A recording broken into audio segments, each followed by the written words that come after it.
जागतिक महिला दिनाचं औचित्य साधून तरुण भारतच्या वतीनं सातारा जिल्ह्यातील महिला पेपर वितरकांचा बुधवारी सन्मान करण्यात आलाय। हा कार्यक्रम शहरातील हॉटेल ग्रीनफील्ड इथं उत्साहात पार पडला। कार्यक्रमास उपस्थित महिलांचे औक्षण करून त्यांचं स्वागत करण्यात आलंय। त्याचबरोबर साताऱ्यातील प्रसिद्ध मोदी पेढे देऊन उपस्थितांचं तोंड गोड करण्यात आलं। यावेळी महिलांना साडी भेट देऊन त्यांचा सत्कार करण्यात आला। या कार्यक्रमात अतिरिक्त पोलीस अधीक्षक डॉक्टर वैशाली कडूकर आणि ज्येष्ठ विधिज्ञ वर्षा देशपांडे प्रमुख पाहुणे म्हणून उपस्थित होत्या। त्यांच्या हस्ते महिला पेपर वितरकांचा सत्कार करण्यात आला। त्याचबरोबर बालाजी चॅरिटेबल ट्रस्टचे राजेंद्र चोरगे यांचीही उपस्थिती होती। यावेळी कोल्हापूर येथील विभागीय वितरण अधिकारी अमर पाटील उपस्थित होते। तरुण भारत सातारा आवृत्ती प्रमुख प्रगती जाधव पाटील, वितरण विभागाचे तानाजी गायकवाड, जाहिरात विभागाचे प्रमुख संजय जाधव तसेच HR विभागाचे सागर कोठावळे यांची उपस्थिती होती। कार्यक्रमात महिला पेपर वितरकांच्या कार्याचे कौतुक करून त्यांना पुढील वाटचालीसाठी शुभेच्छा देण्यात आल्या। तर आपल्या सर्वांना 8 मार्च रोजी झालेल्या आणि इतर वर्षभर देखील असणाऱ्या महिला दिनाच्या हार्दिक शुभेच्छा। कारण महिलेचा जो काही सन्मान आहे तो फक्त एका दिवसासाठी करणं हे मला उचित वाटत नाही। तो कायमस्वरूपी असला पाहिजे। मग त्या पतीच्या नजरेत असो, मुलाच्या नजरेत असो, सासऱ्यांच्या वडिलांच्या नजरेत असो, दिराच्या भावाच्या नजरेत असो, हा सन्मान हा नेहमी असला पाहिजे। कारण निसर्गाने निर्मित केलेले पुरुष आणि स्त्री हे दोनच लिंग आपण या पृथ्वी तलावर जाणतो आणि जवळपास 50% लोकसंख्या प्राप्त करणारे हे जे काही स्त्री वर्ग आहे किंवा स्त्रीलिंग आहे यांचा सन्मान उर्वरित 50% पुरुष वर्गाने जर नाही केला तर मला वाटतं ते नैसर्गिकरित्याचे एक इम्बॅलन्स त्या ठिकाणी असमतोल निर्माण होईल।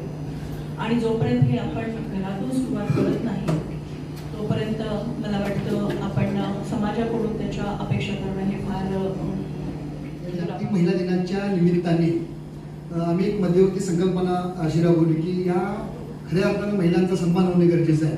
मग ज्या महिला पहाटेपासून घरोघरी वृत्तपत्र पोच करतात त्या महिला वृत्तपत्र विक्रेत्यांचा सन्मानपत्र व बाहेरची साडी देऊन त्यांचा सन्मान करण्यात यावा। त्या पाठीमागचा आमचा उद्देश असा होता की तसं बघायला गेलं तर पुरुषांची मक्तेदारी आहे, वर्तमानपत्र वाटप करणे म्हणजे पुरुषाची मक्तेदारी। मग त्यामध्ये काही पर्सेंटेजमध्ये महिला आहेत त्यांना कुठेतरी प्रोत्साहन मिळणं गरजेचं आहे, त्यांना प्रेरणा मिळणं गरजेचं आहे। या उद्देशातूनच मग आम्ही कोल्हापूर, सांगली, सातारा आणि सोलापूर या जिल्ह्यामध्ये ही संकल्पना राबवली आणि या महिला वृत्तपत्र विक्रेत्यांचा सन्मान करायचं नियोजन केलं। काय असते मॅडम की आम्ही वर्तमानपत्र यांच्यापर्यंत पोहोच करतात, ही वाचकांच्यापर्यंत पोहोच करतात आणि मग त्याचं कमिशन यांना दिलं जातं। हा व्यवहाराचा भाग झाला। या व्यवहाराच्या पुढे सुद्धा एक आपुलकीचं जिव्हाळ्याचं नातं असतं आणि ते नातं जपण्याचा हा उपक्रम आम्ही इथं करतो। आज तरुण भारत संवाद या कार्यक्रमामध्ये महिला दिनानिमित्त वृत्तपत्र क्षेत्रात विक्रीच्या क्षेत्रामध्ये काम करत असणाऱ्या 19 महिला विक्रेत्यांचा सन्मान या ठिकाणी आयोजित केलेला होता।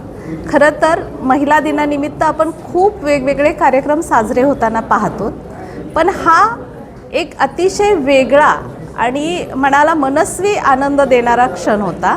कारण ज्या क्षेत्रामध्ये आपण काम करत आहोत त्या क्षेत्रातला महत्त्वाचा घटक असणारं वृत्तपत्र विक्री हे एक क्षेत्र आहे आणि या अशा अत्यंत कष्टाची आणि क्षमतांचा कस पाहणाऱ्या क्षेत्रामध्ये 19 महिला कार्यरत आहेत याचा खरोखर मला खूप आनंद झाला। भारत संवादमध्ये माझा काय म्हणा अनुभव आहे तर तो अगदी 5-6 महिन्यांचा, म्हणजे फार जुनी नाही।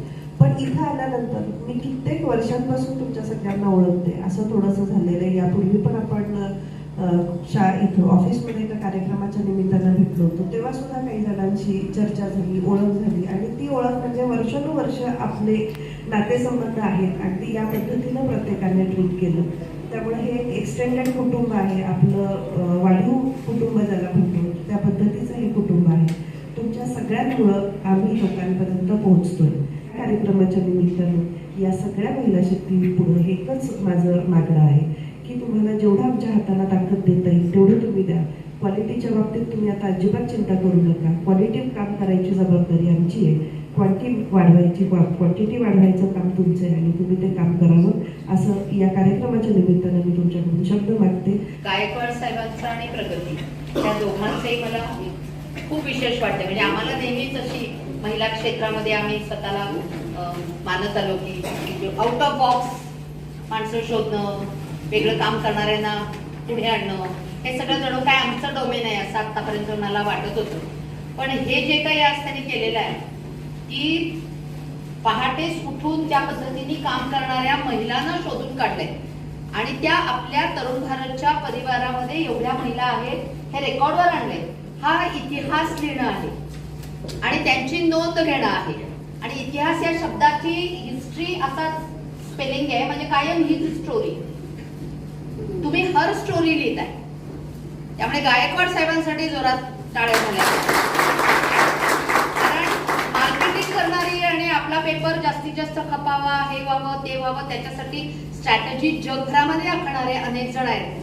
पण महिलांचं या क्षेत्रातलं योगदान मान्य करून त्यांना रेकॉर्डवर आणणं आणि त्यांच्या नावाचा आज इतिहास लिहिण्याचं काम आज आपण करतो आहे. आणि असं नेहमी गेलं की पाहुणे म्हणून म्हणायची सवय असते की हा ऐतिहासिक क्षण आहे वगैरे, तर पण खरोखरीच हा ऐतिहासिक क्षण आहे. आणि तो साताऱ्याच्या नायगाव जिथे आहे त्या सावित्रीबाईंच्या जिल्ह्यामध्ये, जिथं तारा राणीचं माहेरघर आहे त्या तळबीडच्या सातारा जिल्ह्यामध्ये, जिथं मधूचं माहेरघर आहे त्या धावडशीच्या सातारा जिल्ह्यामध्ये, या सगळ्या जणी जो इतिहास लिहितायत आणि तो सुद्धा शिक्षणाशी, पेपरशी संबंधित लोकांच्या पर्यंत वाचक म्हणून पोहोचवण्याच्या कामातल्या सगळ्यात महत्वाच्या या मदतगार ठरतायत. आणि त्यांना आपण रिकॉग्नाइज करतोय. हे एक प्रोफेशन आहे, हे पण डोळ्यासमोर आणतोय. हे एक प्रोफेशन आहे हेच आम्हाला आतापर्यंत माहित नव्हतं.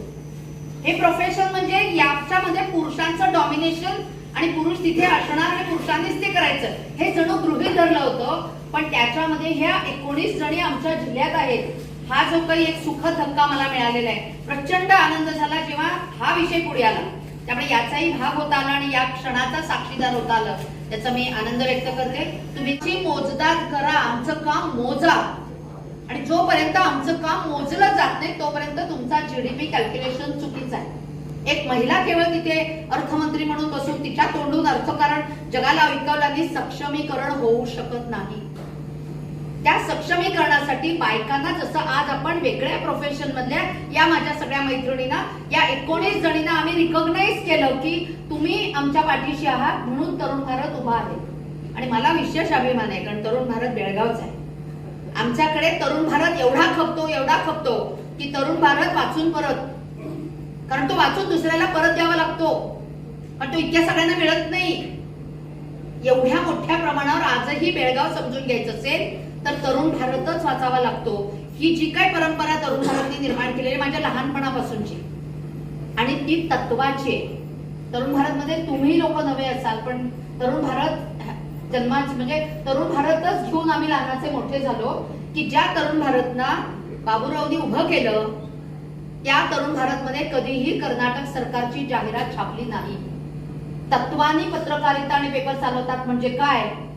नंतर किरण दादानी ते सगळं बदललं कारण धंद्यात टिकायचं होतं. वेगवेगळ्या ठिकाणी जाऊन त्याच्या ब्रँचेस काढायच्या होत्या, त्यामुळे ते बदलावं लागलं. त्या राजकारणापासून हरकत नाही घेतली पण त्या तत्वापासून हरकत घ्यावी लागली मार्केटमध्ये टिकण्यासाठी. पण बाबूराव असेपर्यंत महाराष्ट्र एकीकरण समितीने हे तत्व तरुण भारतच्या माध्यमातून कायम सांभाळलं. जाहिरात घ्यायची पण कर्नाटक सरकारची नाही घ्यायची. ज्या कर्नाटकामध्ये बेळगावला घातलं ते बेळगाव महाराष्ट्राचं आहे आणि त्या एकीकरण समितीचं मुखपत्र म्हणून तरुण भारतने काम केलं आणि म्हणून मी आज चळवळीत आहे. महाराष्ट्र एकीकरण समितीच्या चळवळीमधून मी रस्त्यावर उतरले, ते आजपर्यंत रस्त्यावरच आहे.